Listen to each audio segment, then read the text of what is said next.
Nung nakita ko 'tong mga upuang 'to na parang aso, para bang yung gusto kong maging bata muli, yung wala kang iniisip na problema, yung puro laro lang yung naiisip mo. Pag-uwi mo sa bahay, kakain ka lang, tapos hindi mo alam kung papagalitan ka ng magulang mo kung bakit umuwi ka ng late. Yung mga ganun, na sa dami ng problema 'pag tumatanda tayo, yun bang parang gusto nating iwanan yung mga usapin na gano'n, yung marami kang bayarin, marami kang bills, papalaki ka na ng mga anak mo.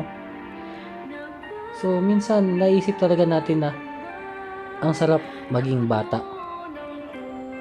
pero malungkot man isipin, kailangan nating sumabay sa takbo ng buhay.